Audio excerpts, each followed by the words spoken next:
What up, guys? Rabbit back with another video. Real quick one actually today, maybe, depending on how this works out. Yeah, I've been working on my old Sony here. But anyways, we might get a little fireworks show here. Trying to hook this old amplifier up to an old unit.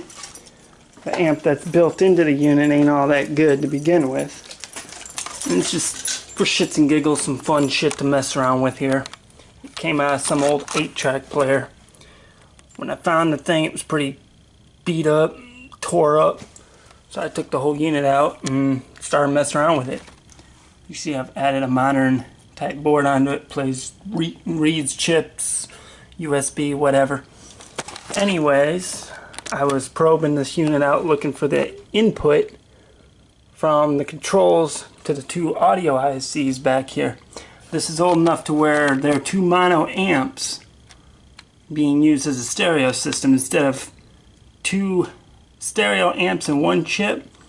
These are too old for that, so they've only got a single amplifier in each chip. So what they did here to make a stereo is they put two ICs. Well, there was a slight arc on one of the ICs and it burned out. The sucker started getting hot to the point where it literally, by itself, desoldered these grounding leads here. Now these also acted as heat sinks as well. So, after that it started to smoke a bit. I cut power pretty quick. I mean, I knew it was going to burn up, but as long as none of this surrounding circuitry gets too badly damaged, I can just pull these out and wire in this unit here, which is a much better quality amp. This one's from the late 60s, from another 8-track unit. It's out of a parts machine. But I figured this stuff hardly ever gets caught on camera, so hopefully this chip ain't fully burned out yet. Hopefully it'll do its little smoke fest again. Maybe we'll get lucky and it'll burst into flames. Then again, it might not do anything. It'd be disappointing if it doesn't do anything. It looks like it already started to burn a hole in it. Guess I might have cut off when I did. Guess I'm glad I cut off when I did. Come on, focus. So it's starting to burn a hole there. If it got hot enough to desolder that sucker, damn. Who knows what it'll do. These chips aren't all that good to begin with. So this thing's practically on the end of its life anyways. I started messing around with it. Since my last video, by the way, yeah, I've added more lighting up in here. Place that old junker. Put some lighting under the bench if anybody's wondering. I've also wired it up to where the bench is separate now. So it's got its own switch. That way if I got something plugged in over here and my family or whatever comes out here and needs the garage lights on, they don't have to worry about anything burning up over here. Now I got this thing hooked up in a way where I can turn it on from over there. So, let's set y'all up and see what we get. Let's hope it burns up. It's always how it goes. We cut the camera off or something for whatever reason and something goes bang and you don't catch it. I'm hoping to catch it. It didn't start smoking until those two leads actually came off the unit. Then it started smoking like a bitch. It was only on for a few more seconds after that, so I'm hoping that it's gonna overheat still and burn up. Let's see if I can't zoom y'all in here just right, where you guys can see that chip. Sorry about the shoddy camera work here.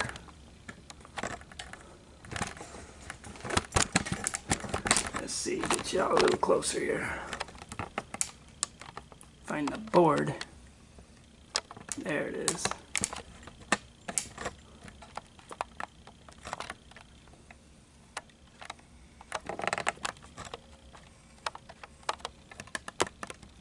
This will probably be a pretty quick video, but still fun somewhat.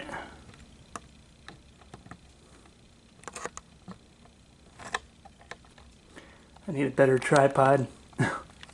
I got one that I just picked up the other day from somebody, except it's missing the part that the camera actually goes on to. So, makes it a little difficult to mount the camera when you have nothing to put the camera on. Right? I think that's about good. Now, power switch on from there. And let's see what she does. And I'd rather have this thing burn up out here than have it burn up in the house or some bullshit like that. Let's see. I want you guys dead center in the screen on this one.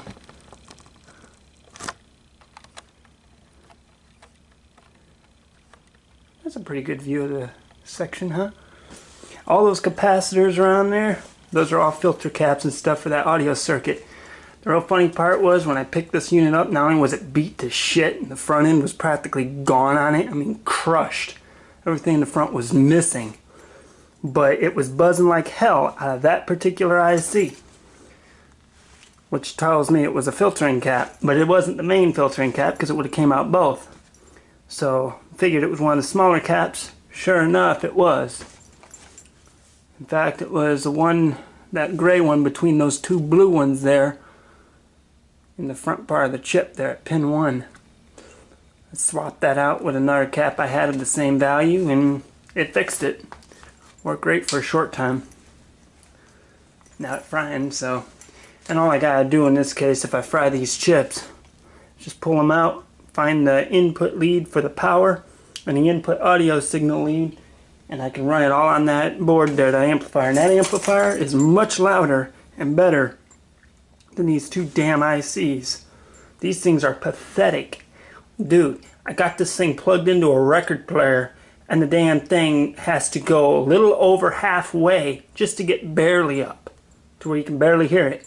And that even goes for the radio as well. That's how shitty them chips are. So, putting a much better quality amp on it would work better. And if y'all know me, I'm not one who likes microchips too much. So I don't mind frying these. Hopefully it doesn't burn up those caps around there or that transformer. But if it does, oh well, this thing will go to scrap after that. This is just a little fun mess around thing. Here we go. Power on. And now it's got full power.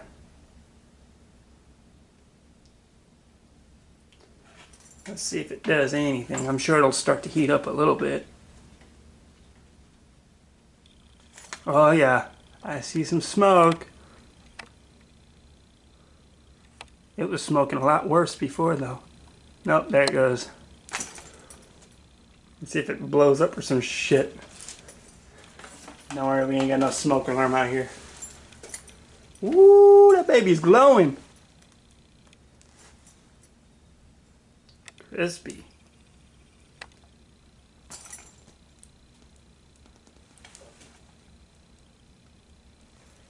Whew. It's filling up in here with smoke, guys. Man. Smells raunchy. Now this unit was from like the mid to late 80s or so, probably the late 70s, early 80s, somewhere around that range. This is actually the first unit I've ever taken apart that's had two separate ICs as the audio processors. I've had them where they've only had one. In this case it's two. One for left channel, one for right. By the way, that's the left channel amplifier there you see burning up.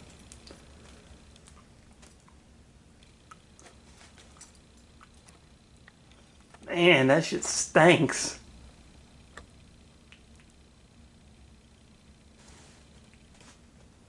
It's like somebody lit a cigarette there and just let it burn. That's how steady that smoke's coming out. Guess I'm glad I caught it when I did, huh?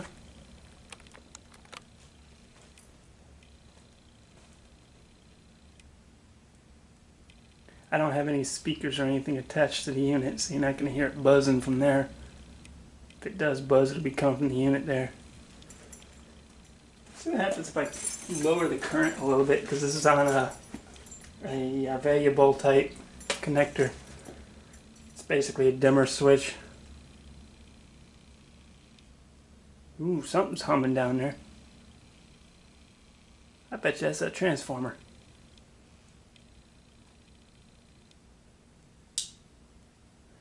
Okay, it's got no power at the moment. Oh, bro, is there something oozing out over there? Looks like there might be.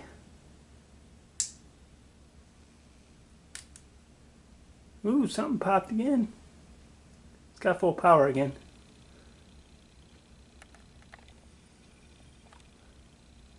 Dude, that bitch is burning the board.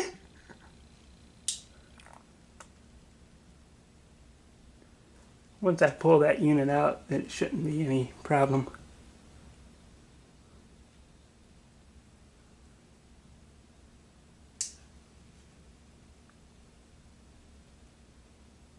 See if it'll smoke some more.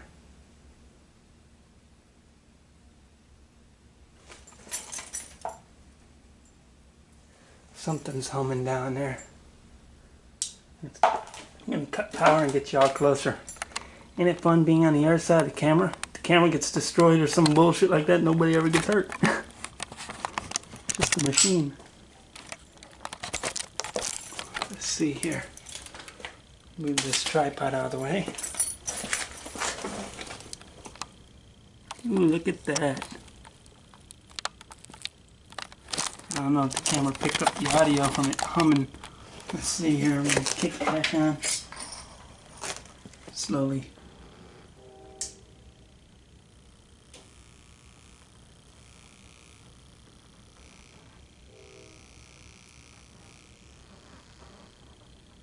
That's full power, that's dim, and that's off. And that's the on and off switch.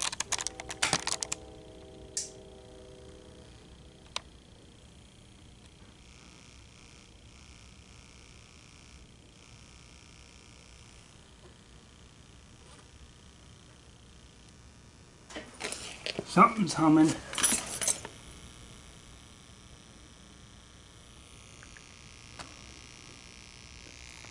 Sounds like it's a chip.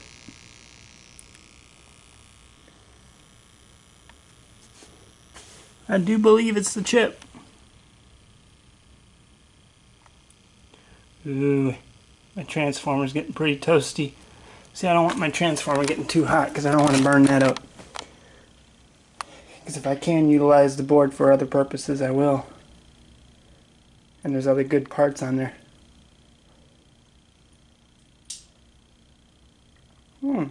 Smoking still.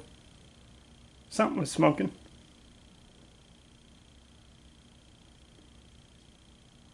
Let's see, where was that smoke coming from?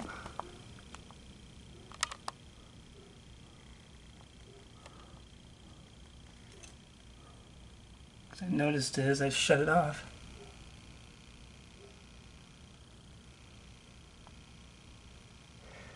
Last time I fried something like this, I cooked the shit out of it.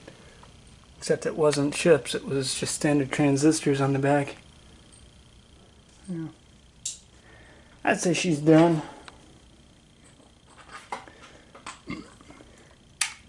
Power from both ends. Unplug it.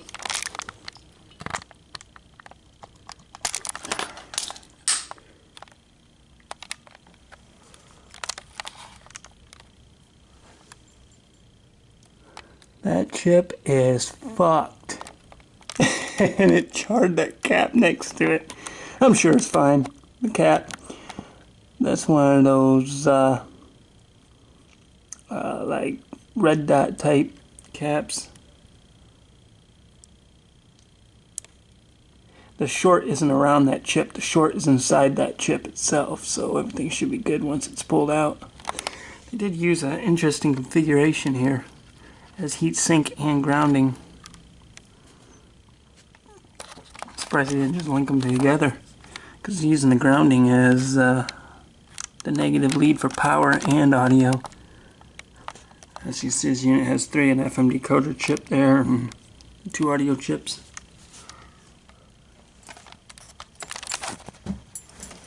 Yeah, I worked on this a while ago. This unit here is a power supply, a 5-volt power supply that's powering this unit here. And then this is just tied into the audio connector. This plays USB, SD cards, auxiliary, it's Bluetooth.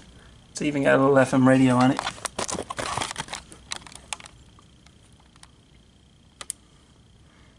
Nifty little unit.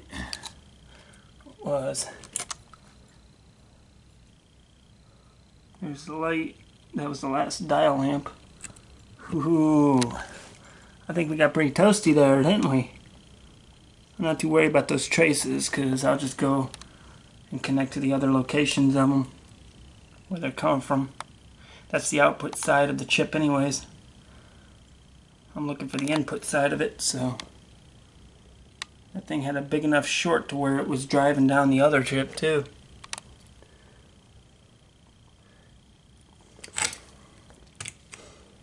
I also rebuilt the bridge rectifier on it, which is inside that little box there. I put it on a board. Before it was just on one of those, what would you call them? Now I can't think of the name of them. Those, like little boards or like standoff boards. But yeah, I'd say that unit's done now. Anyways, that was a nice little fun smoker there. It's always fun to watch something like this go pop. Especially when it's time to die for it, you know? God, so I just got to do that wiring job on the antenna too. That right there. Took a few minutes to do. It's alright, it's got some good parts if I can't revive it using this amplifier. This uses output transistors direct. Push-pull audio.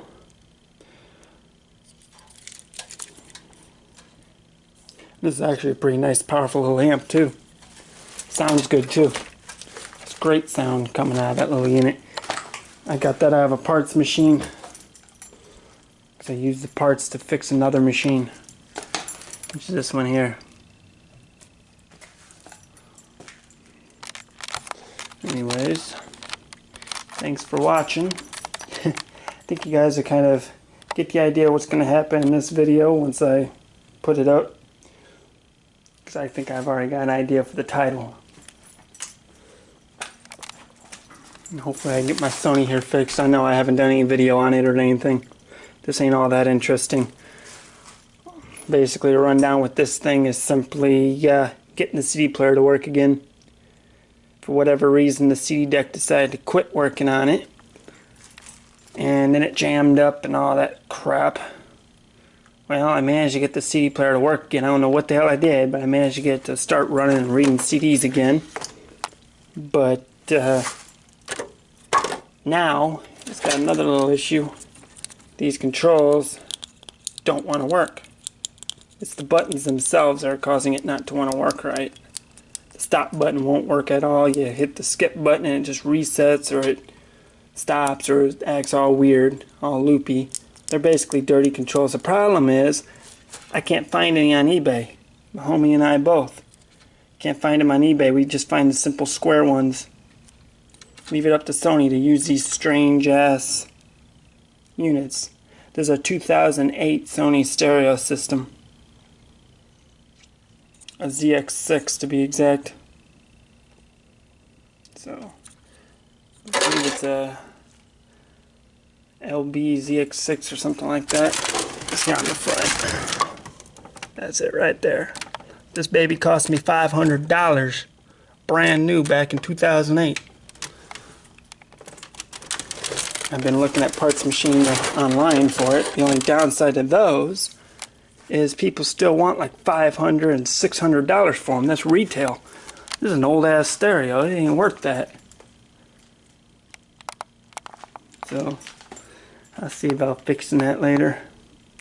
I got this part running. I gotta adjust the spring, but I got this part running. Hopefully I can get these switches running. If I can get these switches to work or find some kind of alternative to fix that problem, then I'll have her back up and running. She's not all that interesting to make a video on though. Not really. But Maybe I'm wrong about that. Maybe somebody is interested in it and seeing that kind of stuff. I mean, I know they are interested in seeing that type of stuff. What I mean by is seeing me work on this particular kind of unit. I don't bother with them too much. Work on the older stuff more than anything, like this 72 up here. So I do intend to put a couple more lights up in here, particularly one up under here. Right now I just got that thing plugged in there. But I do gotta say, I like the way that I set up the new lighting and everything. It's all LED. Even that baby. That was only $14.99 for that light there, while these are all 20 bucks. It's a steal. And the old light that was there, where that one is now, I've stuck it up there at the storage spot. I don't have it on currently, but it's up there. So I replaced the one bulb here and gave that to a friend of mine. Old incandescent bulb. That was the fluorescent unit that came with the place. I added one over here. And I did my little switch setup. I know, not the proper kind of wiring, but that's all I had. It works, especially since when you cut that off, it's just going to cut power to that wiring anyways. Gotta clean out this bench area. I got the other light up under there. It's not one of them big ones. I'll probably put either another big one or a littler one like that up underneath that shelf system there. I'm going to keep the lights up there how I've got them. I like those. Not too much, not too little light. Those work perfect. They look nice too when it comes to beaming down. Not only does that all work there, but that light up there responds off of this switch. I mean, I have another switch up there for it right there on the beam there. So I turn that on and off independently. Hopefully I get more stuff in to work on soon. And for anybody watching, I do have plans for an upcoming video at some point when I pick up the right machine to do it with. One of my mother's friends who was living in Vegas has come back up here. He's been on YouTube before on other things, another channel. He did some part of a music video. Anyways, he likes working on computers and stuff. He's built tons of computers. He knows a lot of shit about computers, but he don't know shit about electronics. But I pretty much invited him to come work on something with me one of these days. So, whenever I get that squared away and get the right machine to work on everything that needs fixing and so on and so forth, he will be here helping me out with it. So look forward to that video, because at some point I will be making that video with him. Times are a little stressful right now between money and everything else. So hopefully I can get that video made soon. Hopefully he'll be around to do it. He's going to be doing some work. I'll probably be explaining some stuff to him on how this stuff works.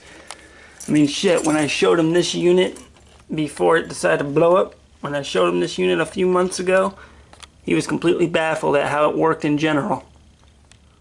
Some of you radio people and 8-track people, and record people, you know, all the people who work on this kind of stuff like myself know how all this works. But him, he ain't got a clue. The only thing he knows is it works using electricity. That's it. Which is funny because he works on computers. Now, granted, computers and electronics don't work nothing alike. The only thing that they do identical is run off electricity. And they're made up of the same components. Other than that, they don't work nothing alike. So, that's probably why he's confused with it. That's alright, he's going to learn a few things. If I can get the particular machine that I'm trying to get, he's going to be in for a world of hurt. Because what I plan on doing with that, don't tell him. But if I can get my hands on that machine, what I plan on doing with it is pulling all the circuits off the board and having him put it all back together take a couple pictures of it, maybe draw out a schematic of it, explain to him parts here and there, and have him put it back together. And then we'll do troubleshooting and shit. If that's the case. I'm not guaranteeing that's how it's going to go. Things on eBay come and go quick and sell, so you guys have seen this kind of machine. If you've watched any of my other videos, you'd know that I've worked on this Magnavox model before. I've got 2 of them. One of which I've chopped in half, which at some point I will be doing that second video on the one to put a Bluetooth transceiver in it. Just been too busy doing other stuff. So, anyways, thanks for watching, and I'll catch y'all in the next video.